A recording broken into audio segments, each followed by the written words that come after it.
E aí, galera? Esse é mais um episódio do Maldita Politicagem, episódio número 98. Eu sou o Alessandro, estou reunido aqui com o nosso querido Luiz Domingos para falar sobre as primárias nos Estados Unidos que ocorreu nas últimas semanas. Aliás, essa é a segunda tentativa que nós estamos gravando, a primeira vez, inclusive, né? Nós pedimos desculpa pelo nosso atraso no episódio dessa semana, porque nós gravamos e ocorreu um erro na gravação nossa e a gente ficou sem o arquivo. Aquele tipo de coisa que fazia parte do passado, né? Quando sumia arquivo do disquete, que queimava, etc. Mas aconteceu com nós, que a gente não é tão habilidoso assim nas nuvens. Tudo bem, Luiz? E aí, Ale, tudo bom? Saudação a todos e todas. Pois é, já teve uma vez que aconteceu isso com a gente por culpa minha, mas agora foi culpa do bagulho mesmo, né? Do software. Deu um pau nervoso. Então a gente tá gravando uma segunda tentativa e isso atrasa toda a linha de montagem, né? De edição e tudo mais, por isso que vai chegar depois. Mas estamos animados, porque o episódio vai tratar de um tema que está bem em voga e temos um convidado, o primeiro convidado do ano. O tema é as eleições primárias americanas, norte-americanas, e o convidado é o Márcio Cunha Carlomanho, ou Carlomagno, depende de como quiserem. Ele próprio fala que pode chamar dos dois jeitos. Ele é professor do curso de Administração Pública da Universidade Federal do Paraná, é um grande especialista, manja tudo dos detalhes das eleições americanas e hoje ele vai dar uma boa tinta para a gente do que são as primárias. Lembrando que esse episódio não trata de tudo o que acontece nas eleições americanas, mas apenas as primárias. É isso? É isso, né? Principalmente por causa das motivados, né? Nós estamos por causa da super terça que ocorreu na semana passada, semana anterior. Então vamos discutir um pouco, né? Como que funciona, por que é importante ou por que não é tão importante assim. Tem uma campanha pra gente, Luiz? Campanha está a todo vapor. É uma campanha de financiamento coletivo dos bem-aventurados que ouvem o nosso podcast e desejam contribuir. Entra naquela parte de avisos, né? Então, avisos, eu lembro de um padre lá de Querência, o padre René, depois eu conto sobre o padre René, que ele era francês e falava avisos. E quem contribui é bem-aventurado. Hoje nós estamos aqui no texto mais próximo do Novo Testamento do que qualquer coisa, né? Então, quem quiser ser bem-aventurado, contribui para o financiamento coletivo desse podcast, para a gente poder arcar com as despesas. Sem a ajuda dos que já nos ajudam, ficaria inviável tocar esse projeto. Então, por favor, contribuam com a gente no apoia.se/maldita politicagem. Lá você pode fazer uma doação de 5, 10, 15 reais. E outro aviso, a gente falou muito na semana passada, mas os conteúdos do Maldita Politicagem estão indo para o YouTube, né?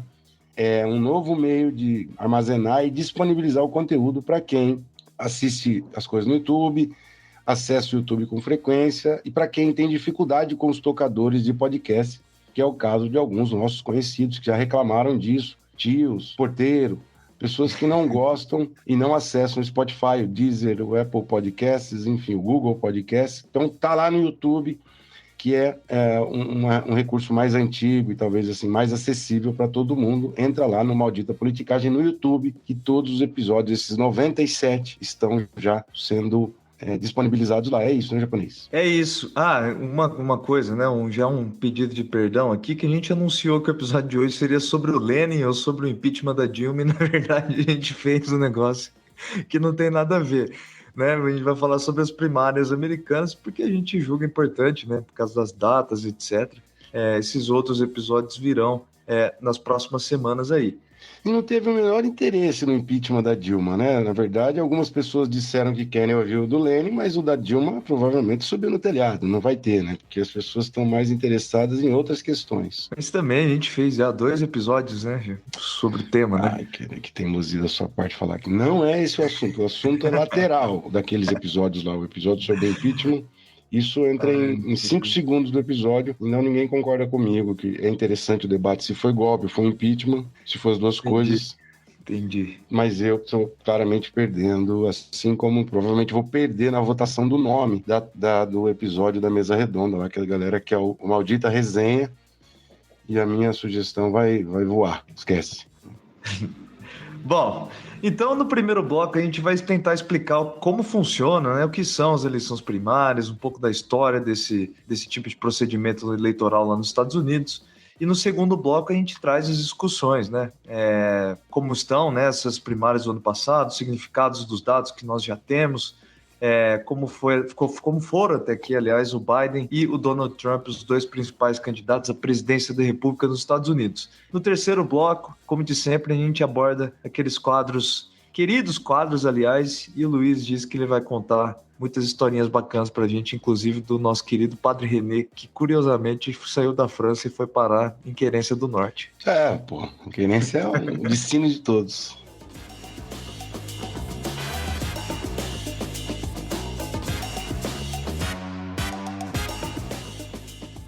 Bom, Dominguinho, falando então sobre o que são as eleições primárias, rapidamente, né? É uma espécie de turno prévio, né, da eleição principal, né, das eleições gerais que ocorrem no segundo semestre desse ano, com o intuito de filtrar os candidatos ou dos próprios partidos selecionarem aquelas candidaturas que seriam as mais fortes, né?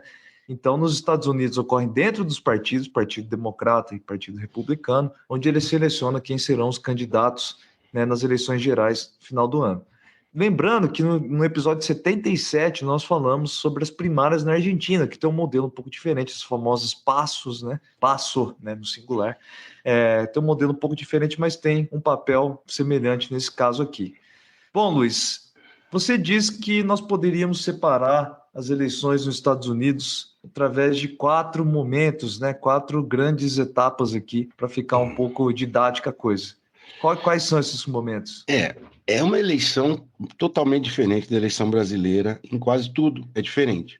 Mas para a gente ter esse parâmetro de partida, é o seguinte: no Brasil as eleições elas começam formalmente em julho e você tem o primeiro turno em outubro e o segundo turno em novembro. É assim, ou final de outubro o segundo turno. São 3 grandes momentos: o lançamento das candidaturas, primeiro turno e segundo turno. Nos Estados Unidos a coisa é totalmente diferente. Se aqui a eleição dificilmente tem ultrapassado 3 meses, lá a eleição tem 1 ano por baixo, né? Porque as candidaturas de cada partido são lançadas em novembro do ano anterior. Então, cada partido tem aquilo que eles chamam de largada, que são vários nomes desses partidos que vão concorrer pela indicação do partido. Portanto, é uma disputa do Partido Republicano, dentro lá, com uns 4, 5, 9, 12 candidatos, dependendo, e do outro lado, mais um tanto desses candidatos. E aí, o segundo momento são as primárias, que cada estado tem a votação dos partidos para escolher os candidatos. Então, as primárias começam em fevereiro e vão até junho. Isso, o calendário depende dos estados. Na super terça, que é o que aconteceu semana passada, você tem a coincidência de vários estados, que às vezes são 15 estados, às vezes são 17 estados. A semana passada foram 15 estados escolhendo concomitantemente o seu candidato. Por que a super terça é um marco? Porque quando ela dá fôlego para um candidato e esvazia alguns outros candidatos que acabam desistindo. Então foi o que aconteceu, acaba sendo um momento decisivo, né, para aquele que vai ser o candidato, né? Isso, normalmente é sempre em março, né?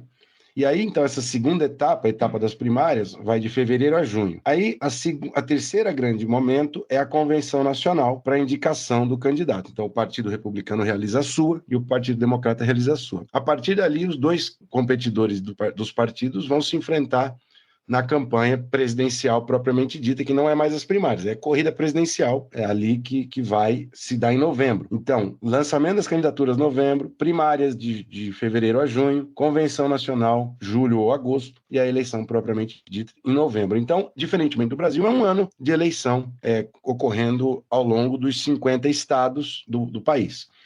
A eleição propriamente dita, que é lá em novembro, ela vai apurar o voto popular, e esse voto popular vai ser o que vai definir a composição do colégio eleitoral, o que dá para a eleição norte-americana o seu caráter de eleição indireta. Como tem muita coisa aqui, e cada um desses tópicos dá um episódio, nós vamos falar hoje só das primárias, e foi para isso que a gente recorreu à ajuda do Márcio. Então, a primeira pergunta é: Márcio, qual que é a diferença entre colégio eleitoral e primárias? Ele vai explicar para a gente. Bom, para a gente começar a entender como que funciona as primárias nos Estados Unidos, primeiro a gente tem que diferenciar isso do colégio eleitoral, porque são duas coisas muito típicas dos Estados Unidos. Aí às vezes as pessoas confundem ou acham que está regulada da mesma forma, o que não é o caso. O colégio eleitoral, que é como é realizada a eleição geral lá em novembro, ele está na Constituição, ele não pode ser mudado, é uma questão toda complicada, até faz muito tempo que querem alterar, mas para mudar a Constituição dos Estados Unidos é extremamente difícil. Já as primárias é algo bem mais recente, historicamente. Então essa distinção é importante. Só porque existem essas duas instituições diferentonas, primárias e colégio eleitoral. Como disse o Márcio, o colégio eleitoral existe desde quando existe a Constituição Americana, lá em 1776.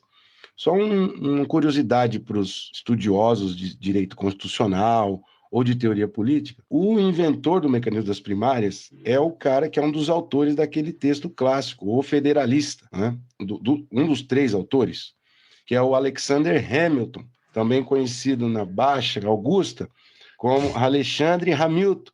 O Alexander Hamilton, ele pensa o seguinte, lá na elaboração da Constituição Americana, ele fala o seguinte, a gente não tem um monarca, nós não temos um rei, a gente precisa eleger o presidente pelo voto popular. Mas, por outro lado, a eleição também abre o flanco para a aparição de demagogos, de caras mentirosos. Então, é preciso ter uma instância que filtre isso, e essa instância é o colégio eleitoral. O colégio eleitoral é um lugar no qual aqueles candidatos votados no voto popular vão ser chancelados ou rejeitados. Então, o colégio eleitoral é uma porta a mais, é um portão a mais, no qual o candidato que já foi apoiado pelo voto popular precisa passar. Quem que está no colégio eleitoral? Os delegados de cada estado.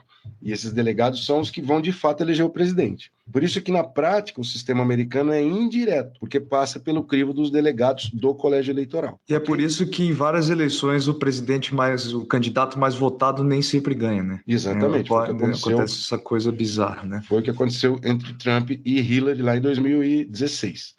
E aconteceu em Bush versus Al Gore em 2000 também. Então, é uma coisa que acontece com alguma frequência. O colégio eleitoral tem uma composição de que vai dar um resultado e o voto popular foi outro resultado. Bom, mas, já que nós estamos falando da primária, deixa o Márcio explicar para a gente quando que começou esse trem na história dos Estados Unidos. As primeiras primárias, tem registro histórico, começou a ser realizado... Bom, consultas, em geral, já eram realizadas desde o século XVIII. E algum tipo de primária, alguma versão, já desde o início do século XX, ali 1900 na eleição de 1912, algo em torno disso. Mas do modo como a gente conhece hoje, na forma como a gente entende as primárias, que é a população, os candidatos fazendo campanha nos estados diretamente com a população indo votar, isso é dos anos 70. Inclusive, é uma história muito curiosa por causa da convenção do Partido Democrata em 68, que foi um absoluto caos. Era um momento de convulsão social nos Estados Unidos, em plena guerra do Vietnã. O Lyndon Johnson estava terminando a sua presidência. O Lyndon Johnson era o vice do Kennedy, foi assassinado. Johnson assumiu, conseguiu a reeleição em 64 e em 68 ele está terminando a sua presidência. Contra, o Partido Democrata não tem um candidato forte naquele ano. E vai enfrentar o Richard Nixon, no caso, pelo republicano. Uma curiosidade, Nixon, uma das raras vezes em que um candidato derrotado numa eleição anterior volta a se candidatar. Então, Nixon já havia sido derrotado pelo Kennedy em 60, volta a se candidatar em 68. E o Partido Democrata não tem ninguém realmente forte. Ele faz essas consultas, né, essa versão, essa primeira versão, digamos assim, do que é as primárias. O McGovern, que era o principal candidato na época, parece que vai ser o indicado, mas a convenção do Partido Democrata escolhe o vice-presidente, o Hubert Humphrey. Então acontece todo um questionamento sobre a legitimidade das escolhas dos partidos. A partir disso, nos anos 70, ambos os partidos gradualmente começam a realizar eleições, equivalente a eleições, para que os cidadãos realmente escolham o candidato do partido. Eleições, a partir de então, vinculativas. Então, o partido não tem mais esse poder de chegar lá na convenção e decidir por um outro candidato. Isso vai mudar nos anos recentes, mas aí já é outra história. Então a gente pensa que, até acostumado a ver as primárias nos Estados Unidos, acha que é algo que já é centenário, igual é o caso do colégio eleitoral, esse sim, desde 1776, mas não é algo tão antigo, é algo que tem no máximo ali 50 anos. Repito, nessa forma moderna que a gente entende o que são as primárias. Bom, interessante como nós temos, na verdade, uma coisa meio recente, né? Foi nos últimos 50 anos aí que nós temos o estabelecimento dessas primárias. Bom, Luiz, os Estados Unidos têm uma espécie de reunião de condomínio ou reunião do DCE que ocorre em 2 estados apenas atualmente, né? Mas que era tradicional nas eleições primárias americanas, que são os caucus, né?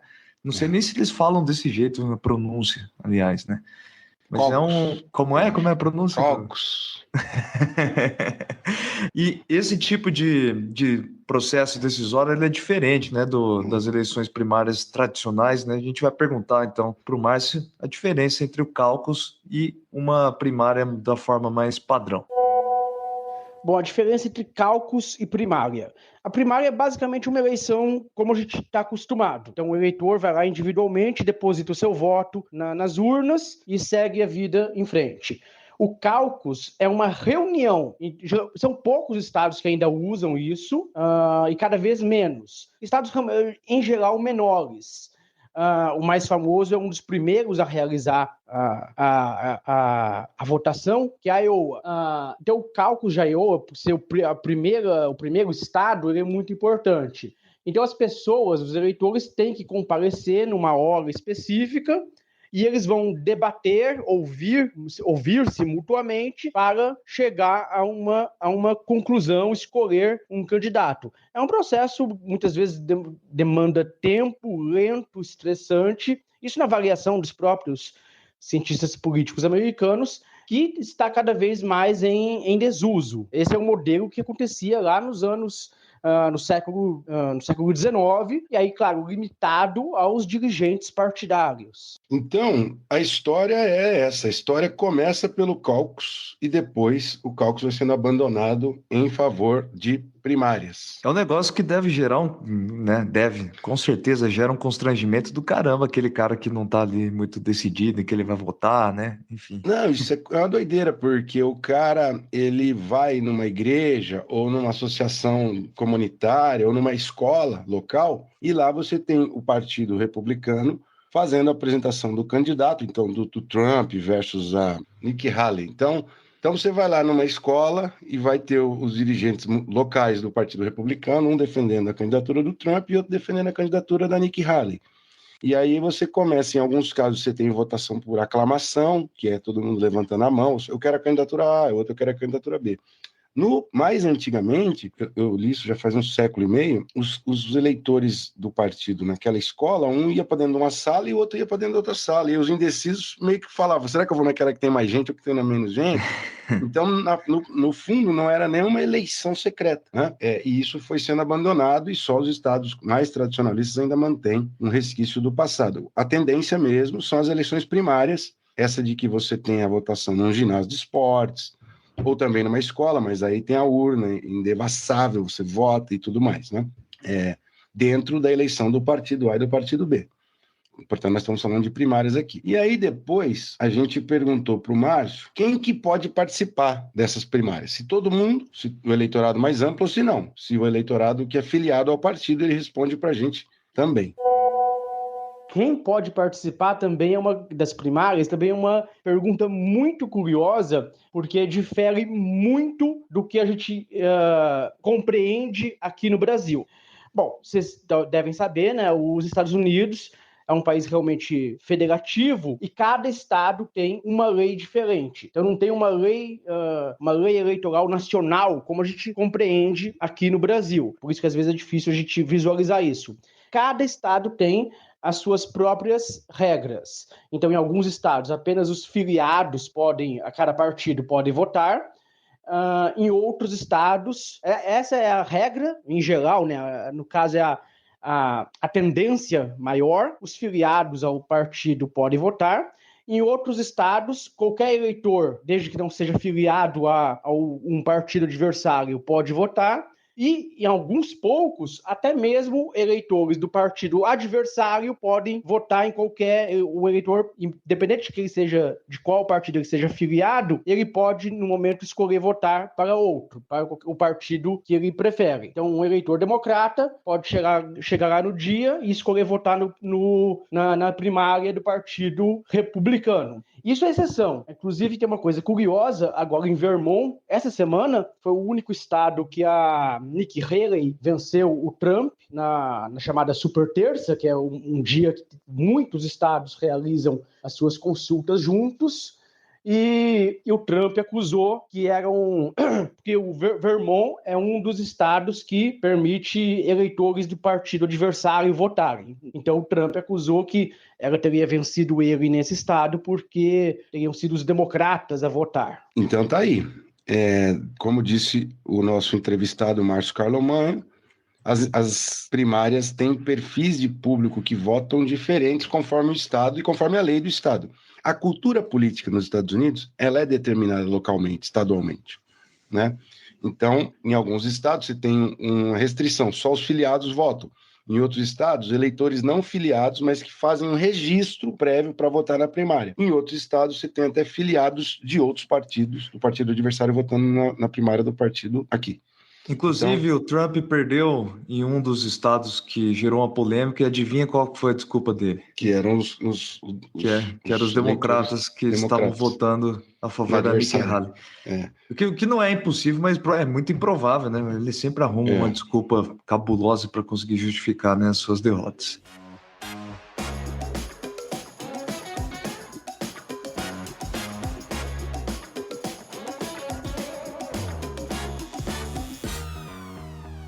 Então, avançamos algumas casas aqui. A gente já sabe que lá nós temos uma eleição de 1 ano, nos Estados Unidos a eleição dura 1 ano, e que esse intervalo de fevereiro a junho são as primárias.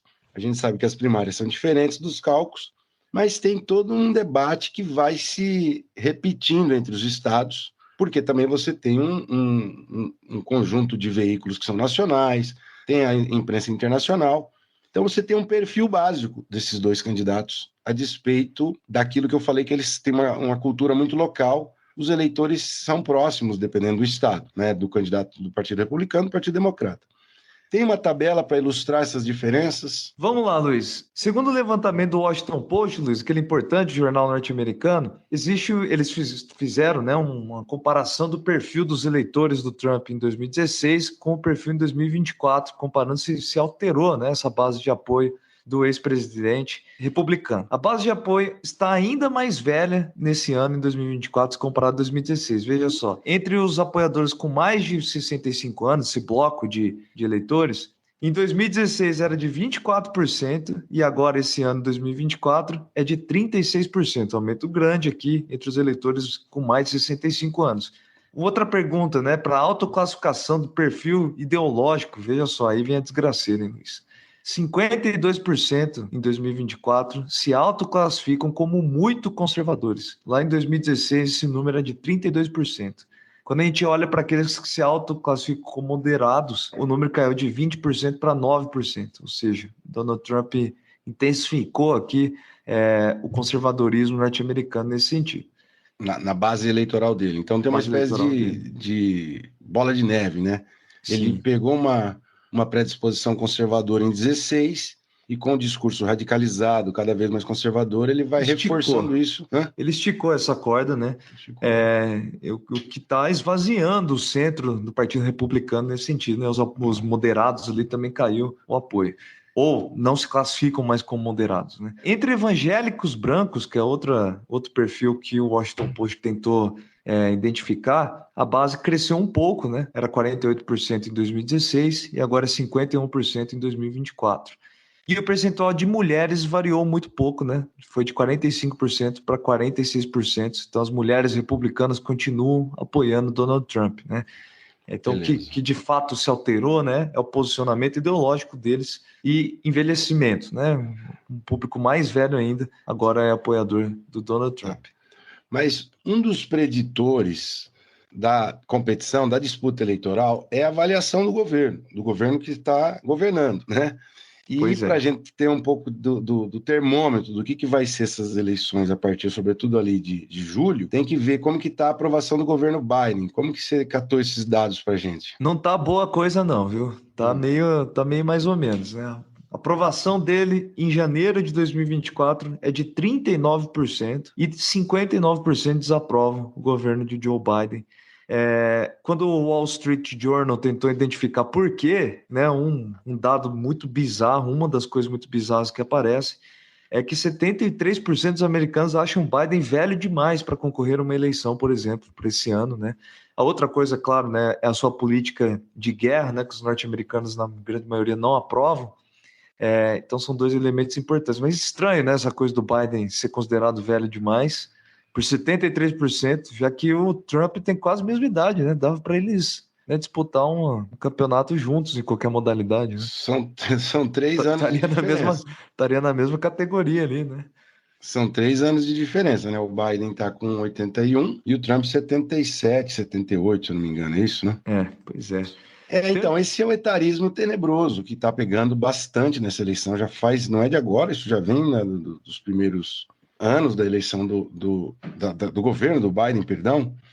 E é fogo, porque ele trocou algumas expressões, né? Se referiu a Gaza com outro nome recentemente. Mas o Trump também comete essas trocas de nome. E, na verdade, isso é comum. A Dilma fazia isso, Lula faz isso. Então, se nós fôssemos idosos aqui, né? O que iam achar de erro, de troca de nome aqui na nossa gravação, né, para falar? Enfim, na verdade, eu tenho a impressão que os caras ficam esperando um deslize na fala e atribuem isso à idade deles, é um etarismo do caramba, né? E eu acho, bom, se as pessoas não ouvissem isso aqui sem edição, o que ia ter de nome trocado, né? Mas eu acho que uma das coisas que estão pegando para que isso se torne um tema tão pesado e disseminado é o tipo de campanha que o Trump alimenta, né? De muita deboche, de esculacho, essa coisa, e a própria lógica das redes sociais, em particular do Twitter. Então isso acaba, sabe, virando rastilho de pólvora e questões maiores acabam se perdendo. Então acho que tem a ver com um pouco com a dinâmica da campanha na nossa era, o que só demonstra a queda vertiginosa da qualidade do debate eleitoral, né? O etarismo tenebroso, enfim. Pois é, a galera tá preocupada com um vídeo de 1 minuto, né? É isso que acontece, né? Mas a gente tem outros elementos para problematizar sobre a própria dinâmica das eleições primárias, tal como funciona nos Estados Unidos. A gente perguntou para o Márcio se existem novidades desde que elas se introduziram, né, lá nos anos 70, e quais são essas novidades. E aí o Márcio explica para a gente.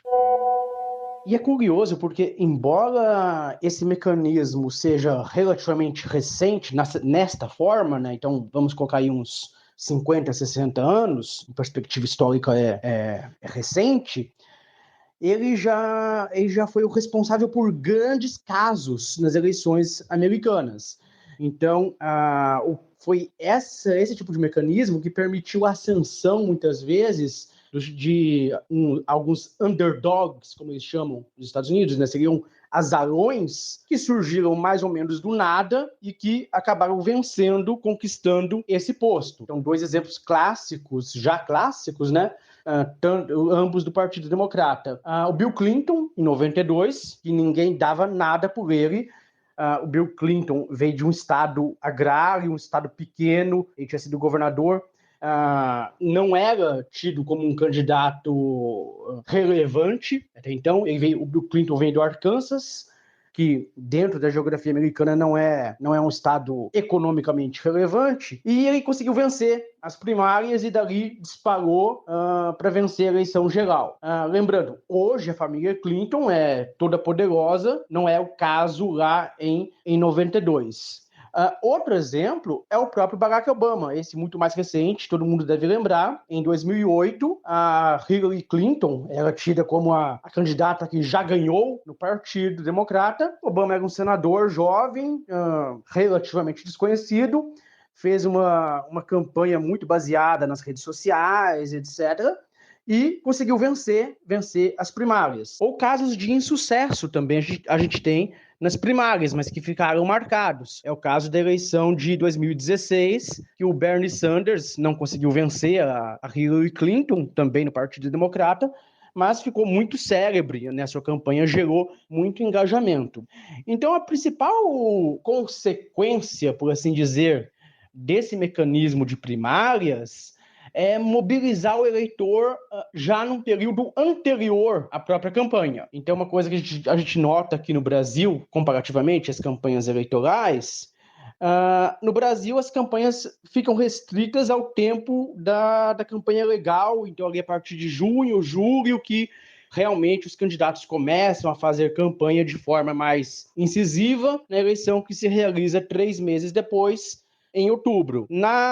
Nos Estados Unidos, a campanha, na prática, começa bem mais de um ano antes. Então, a campanha já começou desde o ano passado, desde 23, os candidatos já estão em campanha para a eleição presidencial que vai acontecer em novembro de 24. Então, mais de um ano de campanha eleitoral. Qual a consequência disso? Tem consequências positivas e negativas. Uma delas é engajar o público, né? Levantar a atenção do público para a política, sobretudo no contexto dos Estados Unidos em que o voto não é obrigatório. Então é muito importante convencer as pessoas a saírem de casa para votar. O voto não é obrigatório, é numa terça-feira e não é feriado. Então, imagina, né? A pessoa tem que faltar ao horário de almoço, faltar ao trabalho para ir votar. Complicado.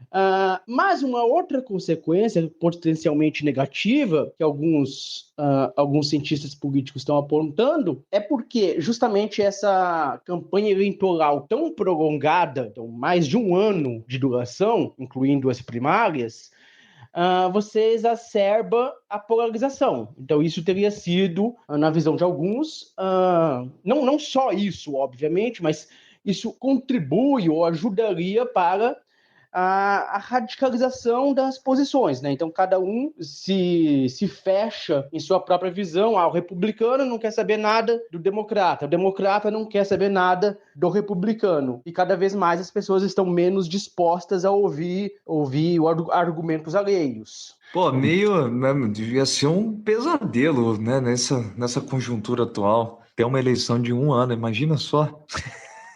Ainda mais aguentando aquele tipo de abordagem do Trump, né? Puta que pariu. Chato demais. Agora, uma coisa interessante é a seguinte, o Márcio pontou bem esses azarões, né?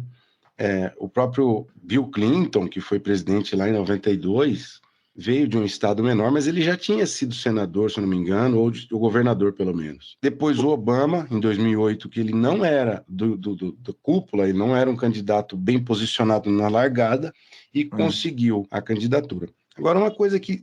Vou colocar um bloco fora de hora aqui. Eu peguei no livro. Eita, vai porque lá. veja só, interessante. Isso que o Márcio está apontando dos azarões. Os underdogs, para usar a expressão que ele colocou para a gente. Entre 1972 e 1992, 20 anos de eleições presidenciais americanas, se apresentaram 8 outsiders nas primárias, 5 democratas e 3 republicanos, dando uma média de 1,25 outsider por eleição. Pouco, né? Agora, isso foi se multiplicando, foi virando um fenômeno muito mais intenso. Entre 96 e 2016, os 20 anos seguintes, 18 outsiders apareceram nas primárias, pelo menos competindo por um dos 2 partidos, o que faz esse dado pular, em média, 3 outsiders por eleição. E agora a grande frequência foi no Partido Republicano. Desses 18, 13 outsiders foram republicanos. O que esse dado... Ele é importantíssimo, porque... O fator aqui é como que um cara que nem o Trump, um ricaço do mercado de incorporação imobiliária e uma celebridade da televisão, porque ele tinha um programa, né, o Aprendiz, que era um programa de humilhar pessoas na televisão, como que esse cara vence uma corrida tão difícil com vários insiders, com várias raposas do Partido Republicano lá em 2016 e vira presidente da maior economia do mundo? Uma entrada lateral, né? Ele não passa por todos os procedimentos do partido, etc. Né? Ele arrebenta toda a estrutura, né? A explicação do Levitsky e do Ziblatt nesse livro que virou best-seller, Como as Democracias Morrem, que, aliás, é desse livro que eu tirei o dado, é que o mecanismo das primárias que a partir de 1972 passaram a ser vinculativas, isto é, aquele vencedor no estado escolhe os delegados dele do estado que vão votar nele. Portanto, você tira o filtro da burocracia do partido. A burocracia do partido era muito poderosa até 1968. Só que como deu aquela treta lá em Chicago, eles resolveram transformar as primárias em vinculativas, quer dizer, o voto popular prevalece na decisão dos delegados estaduais para as prévias daquele partido. Esse é um efeito, abre mais a eleição, você tem o voto popular pesa mais, só que, por outro lado, você deixa o sistema mais vulnerável aos outsiders. Tudo bem que eles têm elementos econômicos, né, fatores outros aqui que importam para escolher outsiders, mas o argumento dos autores é que os guardiões partidários perderam força com as primárias vinculativas, tal como desenhadas a partir de 1972. Bom, o resultado de maior participação popular normalmente é, né, a força desses candidatos externos ao sistema, né? Bom, Luiz, a gente perguntou, a última pergunta nossa, né, pro Márcio foi a respeito das primárias desse ano, né, que tem um caráter meio morno. Na verdade, a gente está falando aqui, explicando, mas esse ano foi super sem graça, né, com a super terça, etc., porque já há muito tempo todos sabem qual será o candidato democrata, qual será o candidato republicano. A única coisa que pode, de fato, alterar seriam coisas fora do jogo eleitoral aqui, né? Vamos ouvir o Márcio. Esse ano as primárias, de fato, estão completamente previsíveis, então geralmente é divertido acompanhar as primárias, até porque, diferente da eleição geral, as primárias não acontecem todas juntas. Cada estado realiza numa data específica. Então, alguns começam lá em janeiro, outro em fevereiro, tem vários em março, alguns em abril, vai até maio, junho, fazendo as primárias. Então, geralmente é divertido acompanhar quais candidatos estão subindo, crescendo ou caindo no gosto do público. Esse ano já está praticamente definido, né? Porque pelo Partido Democrata você tem o presidente atual, o incumbente, concorrendo à reeleição. Raramente o presidente no cargo é contestado, não de forma relevante. Tem um ou outro candidato que aparece lá porque é direito propor o seu próprio nome, né? Mas na prática não tem concorrência. Então, o Biden, na prática, é o candidato do democrata. E o Trump conta com um recall, né, uma lembrança tão forte que, na prática, também ele é o escolhido, ainda mais depois dos resultados dessa semana, a menos que ele venha a ser condenado ou algo do tipo nas ações que ele está enfrentando na justiça americana, ele também vai ser o candidato do Partido Republicano. Mas isso não é inédito. Você já teve outras eleições em que os candidatos estavam mais ou menos definidos ali desde cedo. A própria eleição mais recente, em 2020, em alguma medida teve esse elemento, né? Então o Trump, no caso do Partido Republicano, já estava escolhido, e o Biden conseguiu assegurar sua vitória relativamente cedo nas primárias de 20. Então a gente vai ter esse rematch, essa revanche entre os dois candidatos esse ano. Então, nesse contexto, as primárias desse ano são menos relevantes, digamos assim, do que já foram no passado. Você não tem a necessidade porque as primárias muitas vezes são usadas para o candidato criar a sua narrativa, né? Criar a sua história, enfim, construir a sua história que vai querer contar durante a campanha. Como é uma reprise do último embate, as histórias já estão postas. Então, digamos, uma continuação. Não tem tanta necessidade dos candidatos realmente criarem uma narrativa sobre o que eles são, sobre a sua história, sobre seus planos, sobre seus projetos. Isso, em alguma medida, já está muito claro para todos os eleitores americanos. Então, nesse sentido, talvez a eleição desse ano seja mais curta, no sentido de que ela vai começar na prática realmente só depois da convenção geral lá em junho, julho. Um exemplo disso é os debates, né? Então, dentro de cada partido, geralmente você tem os debates entre os pré-candidatos. Esse ano, exceto um que houve lá no ano passado ainda, você nem teve debate entre os pré-candidatos republicanos. a gente vai ter mesmo o debate entre os dois candidatos principais, né, Biden versus Trump, a partir de junho, julho. Nesse sentido que a gente não vai ter a pré-campanha dentro dos partidos esse ano. Bom, Luiz, só para falar um pouco sobre os demais candidatos, né, a gente não ficar só no Trump e no Joe Biden, no Partido Republicano, né, no começo dessa corrida, eram apontados 3 candidatos relevantes, né? O Ron DeSantis, que a gente falou, inclusive, no episódio sobre a Disney, né? O Ron DeSantis governador da Flórida. Da Flórida, isso. Que é, né, igual ou pior Donald Trump no ponto de vista do seu caráter humano, né? Sim. Mas ele anunciou a desistência em uma conversa com Elon Musk no Twitter, veja só. No Twitter não, né? No X agora. Então, o Ron DeSantis, que era o segundo candidato mais forte, né? Segunda candidatura mais relevante, acabou saindo de cena, o que fortaleceu mais ainda o Trump, que acabou atropelando a Nikki Haley, que fez algum barulho ou outro midiático, né, principalmente, mas que acabou saindo derrotado e desistindo, né, na própria data da Super Terça. No Partido Democrata, o Joe Biden, né, logo no começo já afirmou que só iria concorrer à eleição por causa do seu concorrente, né, contra o Donald Trump. Ele só está lá motivado para não deixar, aliás, Donald Trump voltar ao poder. Mas dentro do Democratas existia a candidatura do Dean Phillips, um congressista, que é um dos mais ricos do Congresso norte-americano.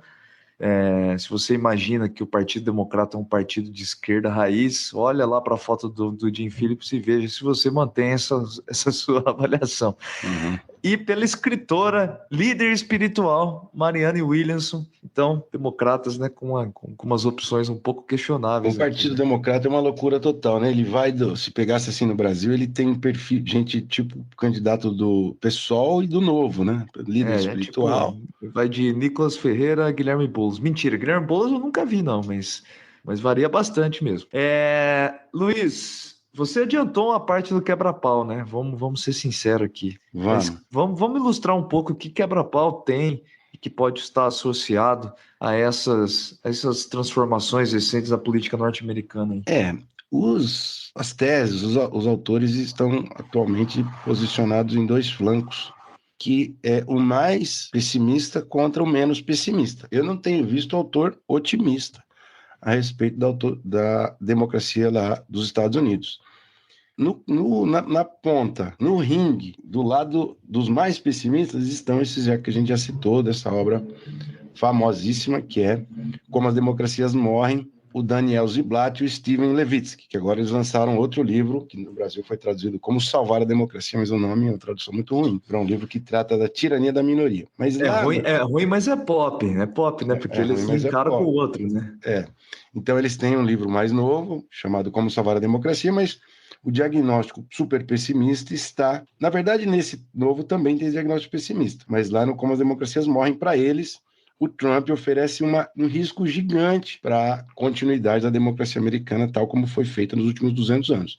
Ele pode alterar o funcionamento e a composição da Suprema Corte, enfraquecer os mecanismos de controle do Congresso dos Estados Unidos, e assim por diante. Eles, Levitsky e Ziblatt, os mais pessimistas. No outro ringue, um pouco menos pessimista, está o Adam Dvorsky, que é um cientista político polonês que há muito tempo mora nos Estados Unidos.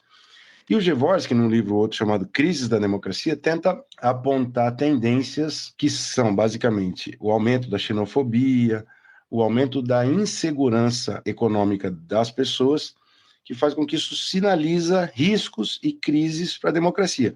Mas que, por outro lado, existem mecanismos como o próprio federalismo nos Estados Unidos, a força do governador, a força dos tribunais estaduais e a força da imprensa americana, uma série de elementos que podem ser um contrapeso para o fenômeno Trump e o seu risco à democracia. Então, o debate é os mais pessimistas e os levemente pessimistas.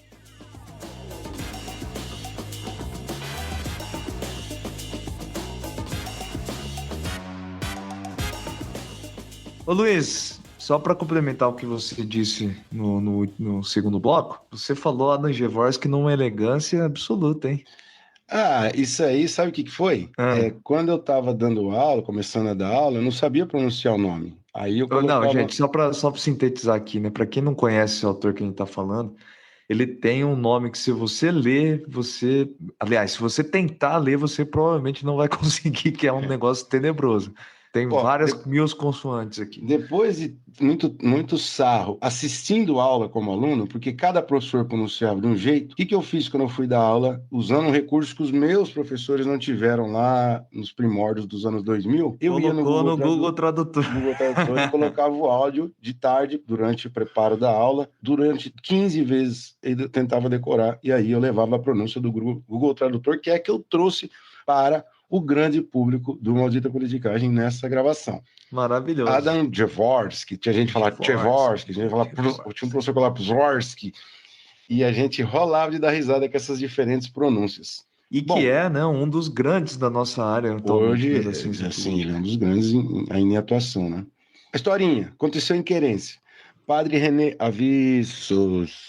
Não vou falar do Padre René hoje, mas eu prometo trazer uma do Padre René mais pra frente. Você falou que você ia falar do Padre René e não é ele na história? Ah, cara, eu gosto demais de lembrar Pois dele. é. Na verdade, quando o Padre René falava avisos, a criançada já ficava em polvorosa na igreja, porque era sinal de que estava acabando a missa, já era depois da comunhão. Então... já começava a pensar na maionese, no Já macarrão. começava a pensar, não, em brincar de esconde-esconde, né, em volta da igreja, que é o que a galera fazia depois da missa, né? Bom, olha só o caos. O Márcio pontuou nas respostas dele a história da convenção, fatídica convenção democrata em Chicago em 1968. E esse é um período de muita agitação política nos Estados Unidos por conta da luta pelos direitos civis dos negros, né? E por conta da Guerra do Vietnã. Teve o assassinato do Martin Luther King e depois o assassinato do Robert Kennedy, irmão do JFK, né, do John Kennedy. Então, 2 irmãos políticos da família Kennedy foram assassinados, mas o primeiro Kennedy em 63, o segundo em 68 e o Martin Luther King em 67, se não estiver enganado.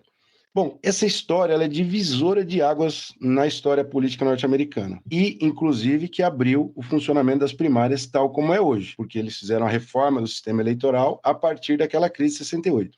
A história é para dizer o seguinte, um filme que conta isso, com algumas distorçõezinhas, mas não compromete muito, é o filme Os Sete de Chicago. Filme muito legal, né? Que teve aí um período na Netflix, não sei se está mais, mas vale a pena, que mostra muito essa mobilização política forte na época, nas grandes cidades norte-americanas. Então, essa história, para quem quiser, além de estar nos livros, está no livro do Como as Democracias Morrem, está também nos filmes Os Sete de Chicago. O Maldita Politicagem também é cinema, absoluto cinema. É legal mesmo, esse filme é muito, muito bom. Mas eu acho que a maior parte das pessoas assistiram, né, esse filme. Então recuperem esse filme. O Martin Luther King morreu em 1968, viu, Luiz? Também, 68, então desculpa. 68. Então vamos fazer o seguinte, Luiz Domingos. Você acha, né, vou tentar mudar um pouco a pergunta para não ser muito óbvia, mas uma vitória do Trump seria uma maldição para a democracia americana, no sentido de seria uma real ameaça, você acha, para a democracia norte-americana? Ou não, né? Na verdade, a gente exagera pelo fato de ser apenas avaliar negativamente suas ideias, etc. O que você acha? Eu tendo a ficar mais pertinho do Levitsky e do Ziblatt. Porque, assim, além de consequências que já foram prejudiciais para a sociedade americana, como a condução da pandemia, né? Existem outras que estão se colocando, que é o seguinte: qual que é o papel dos Estados Unidos na política externa, por exemplo, de disputas importantes, centrais da América Latina, como a de Essequibo entre a Venezuela e a Guiana, que a gente abordou no episódio lá, no penúltimo episódio de 2023 com o Guilherme Frizeira. A posição americana ali vai ser muito mais beligerante em relação à Venezuela, muito mais inclinada a acirrar os ânimos, o que é ruim para a região, ruim para o mundo. Sim. E o que seria a posição dele em relação ao conflito em Gaza? Tudo isso já é ruim em si. Agora, além de tudo isso, tem outra coisa que eu acho, que em 2016, quando ele entrou, ele era meio que um doidão. Agora ele já sabe como é que funciona o Partido Republicano, ele já domina muitas zonas daquela máquina, muitos estados estão totalmente na mão dele. Então, Suprema Corte completamente controlada, né? Suprema Corte, 6 ministros republicanos, 3 nomeados por ele. Então, o cenário pode ser, eu acho que é mais perigoso, sim. Não sei, que pode colapsar a democracia americana. Agora, a democracia americana já não é mais parâmetro de democracia para o mundo, se é que já foi, mas eu acho que já foi. Não é mais. Agora, ele pode... É isso que eu ia falar, Luiz. A prova concreta, eu acho, desse argumento que o Trump é uma ameaça real à democracia norte-americana é que a democracia norte-americana em 2010 era vista como uma coisa inabalável e não é mais, né? E o Exatamente. principal ator nesse processo de corroer todas as bases democráticas norte-americanas é ele Sim, próprio que está tentando. exatamente. Então, Então, na verdade, o processo de deterioração da democracia está em curso com ele. Não só quando ele era presidente, mas o papel que ele exerce no Partido Republicano atualmente. exatamente. E aí, né, reforçando, né, os argumentos do Levitsky e do Ziblatt, é que não é um golpe lá, né, um golpe militar que vai destruir a democracia, mas uma democracia mais, né, sem tantos instrumentos de controle em relação ao poder executivo, né, de captura de alguns poderes, etc. Né? Aquela coisa, aquele corroimento por dentro mesmo, né? Bom, vamos lá, Luiz. Vamos para o nosso luta de gosto, porque o nosso querido Donald Trump... O momento de tirar o sapato, né, esticar as pernas aqui no Maldita Politicagem, esquecer a coisa braba. Pois é. O nosso querido Donald Trump, ele é odiado pela classe artística, né? Pela grande parte, né? Alguns, como a gente vai ver, não. Mas ele trava uma verdadeira guerra na cultura pop norte-americana, né? Inclusive, né, Taylor Swift, por exemplo, é a grande personagem das eleições desse ano, né? Nesse quesito, cultura pop contra Trump, né? Deixa eu contar um particular a respeito disso. Porque o Alessandro fica com esse negócio de luta de gostos, de cultura de música, só para dar, né, me insultar, que eu não conheço muito disso.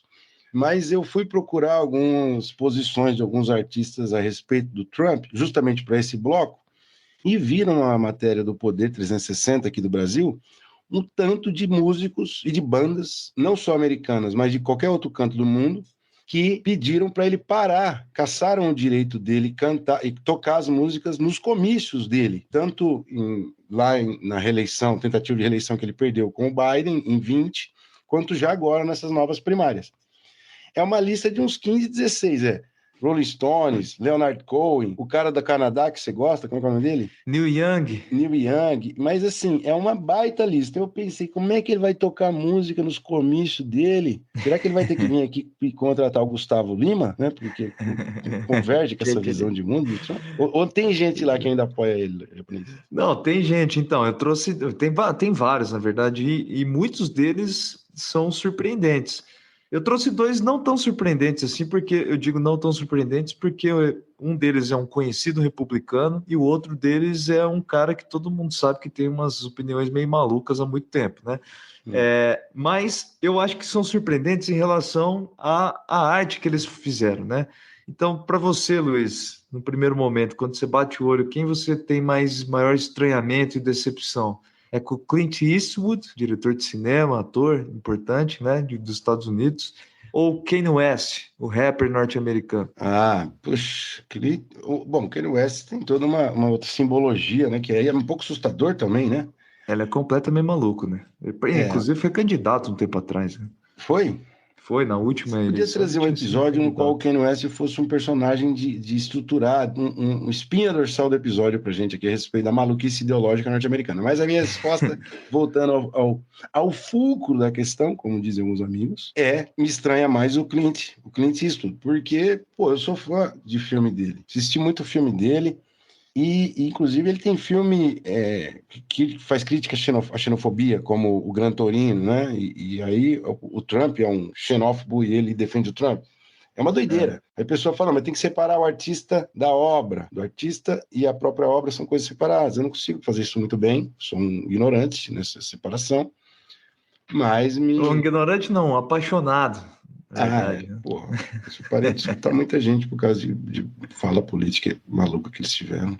E o Clint, assim, desde sempre, quando eu soube que ele era republicano, faz uns 15 anos, eu já fiquei muito intrigado. Nossa, isso, maluquice total. E você? Também, mas só para comentar, né, o Kanye West, né, Kanye West eu acho um dos músicos geniais dessas últimas gerações, mas o cara, politicamente falando, é um desastre e é uma decepção por ser um dos grandes ícones do rap mais contemporâneo, né, do gênero tão associado com lutas da população negra, população mais periférica, né? E estranho, né? Do outro lado tá Taylor Swift, que é um pop country, né?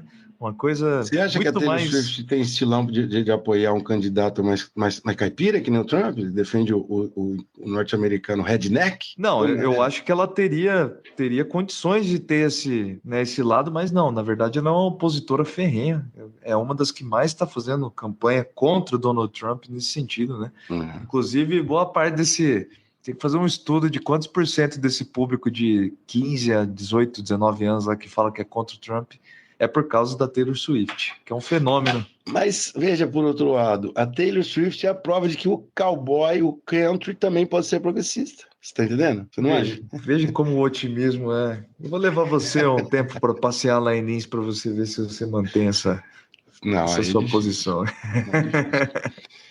Então é isso, os avisos finais. Então a gente gostaria de agradecer a você que ouve até o final, que puder compartilhar os episódios para pessoas do seu circuito, do seu círculo pessoal, afetivo, profissional. Indique aí os episódios do nosso podcast, um podcast educacional e de divulgação científica em ciência política e sociologia. Além do mais, a gente gosta muito de receber os comentários, até para ajudar a embasar a preparação dos episódios. Se você gostou, faz uma presa aí, dá uma reforçada no nosso projeto lá no 5 estrelinhas do Spotify ou do outro tocador que você escuta. E por último, ainda, a campanha de financiamento coletivo, apoia.se/maldita politicagem.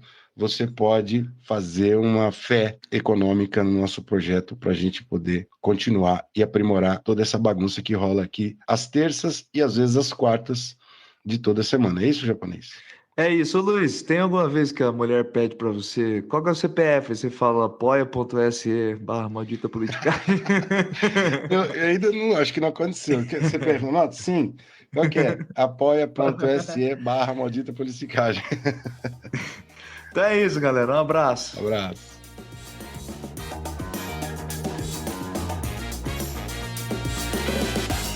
O Maldita Politicagem tem roteiro e produção de Luiz Domingos Costa e Alessandro Tokumoto, edição de áudio de Matheus Bittencourt, finalização de áudio e identidade visual de Fábio Tokumoto.